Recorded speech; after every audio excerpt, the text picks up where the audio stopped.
Hello YouTube, this is Steven with On My Way to Fire, a channel about financial independence, retire early. So, it's been a crazy market this year. Last year we ended on a really high note in the stock market. There's a lot of exuberance.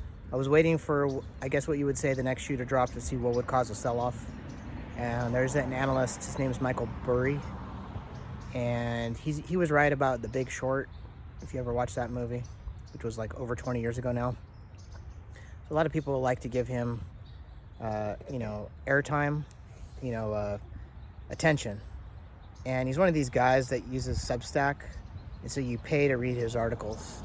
And so a lot of what he says is, oh, become a member on my Substack for more information. And he just posts a lot of negative news in the market, always waiting for the market to go down. Perpetual short. He's been wrong so many times.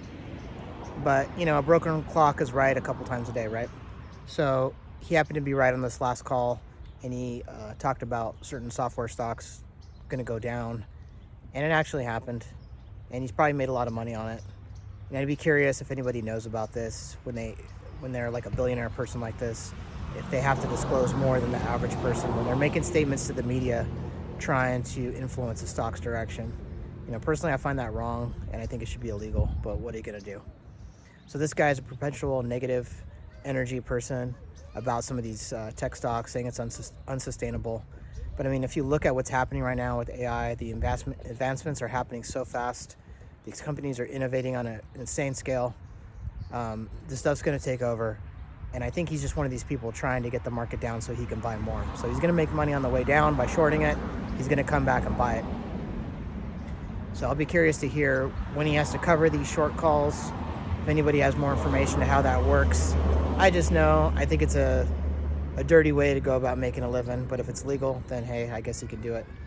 So with that said, I'm surprised some of these companies don't call him out for saying you're just basically promoting your Substack. You're not here to give relevant information. You're just trying to make money for yourself.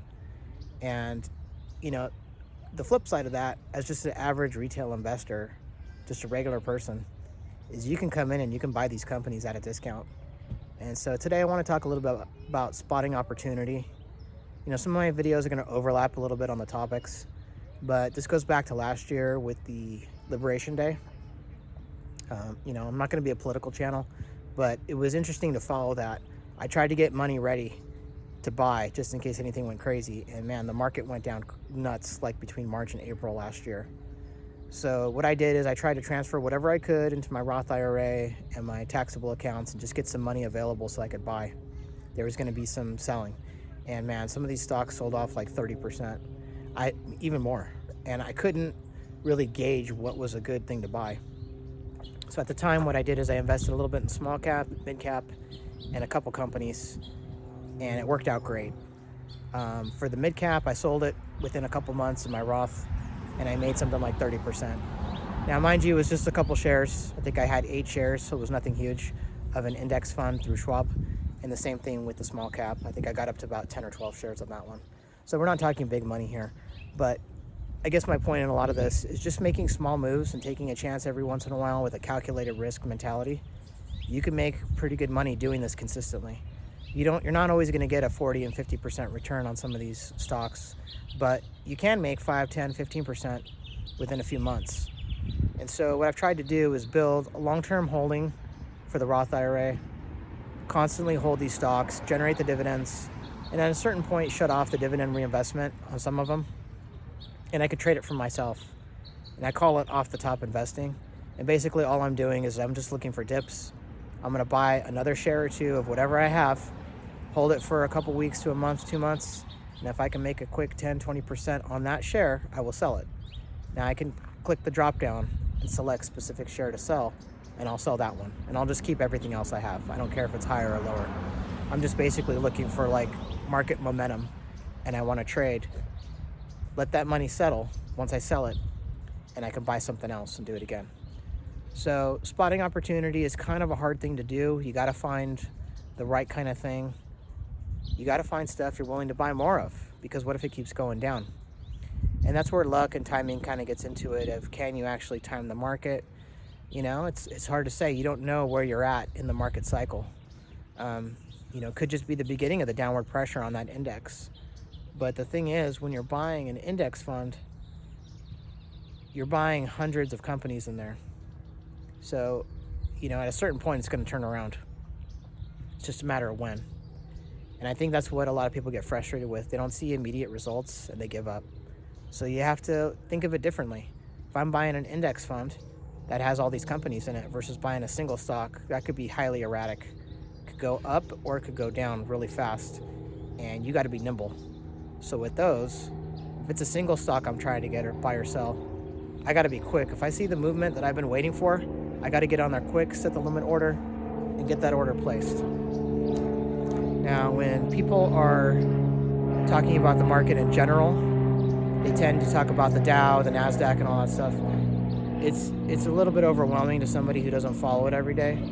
So you're better off just creating your own watch list of the companies that you like. If you want to just do S&P 500, that's a method of investing. You can go with that. You can just keep putting money into that, and over time you'll make money. But to me, if I can track these stocks, follow their earnings, what's happening with the Fed, all the stuff that's happening, I think I can outperform it. So I'm willing to take that risk with a portion of the portfolio. So the takeaway from this video is really just about spotting opportunity. When you want to put some extra money to work and you're willing to take a chance, you can do that in a smart way. So if you're already in these stocks, consider watching them, and when they're on the dip, be aggressive, buy those shares, keep watching them. And I think with this method, my main goal is to do a turnover of the portfolio somewhere around 10 to 15% a year. I want to get those stocks bought and sold multiple times. If I can generate 5 to 20% on those trades multiple times a year with the same money, and keep an anchor of that 80 and 90% of the account, it'll generate its own income off those dividends, and I can do pretty well. I'm not quite confident enough to do it at a higher rate of like 50% or 75% of turnover, because it's just too chaotic. I want that steady income coming in. I want to know what to expect. I have a little calculator function on Schwab to tell me how much I'll earn in dividends, and it compares it to last year. And so far I should earn about 30 to 40% more in dividends this year. So I'm looking forward to that. That's new money I could put to work. I'm going to keep trading, keep my head down, keep going, and celebrate the small wins. I crossed over a financial milestone I've been tracking for a while, and it feels good to get there. But you know what? The day goes on, life goes on. Nothing changes. It's just a number. It doesn't matter whether I was a little below it or above it. Within a few days, it could go down below that number again. So, celebrate those little moments. Take a moment to yourself. Be thankful that you put the time in to do these kind of things if you're doing this kind of thing too. But don't get discouraged. Time is your asset. The time you spend learning about these things versus the time you spend trading and actively going after these stocks, it's just part of your day. I don't let it get to me too much anymore. I used to be really like, oh, did it go up? Did it go down? I'm losing money. It's not about that. It's about building that momentum and keeping things going in your favor. And year after year, you're going to have some small wins and some big wins, and you're going to have a few losses. But, you just keep going at it, and it'll work in your favor. So thanks for stopping by, and I'll see you in the next video.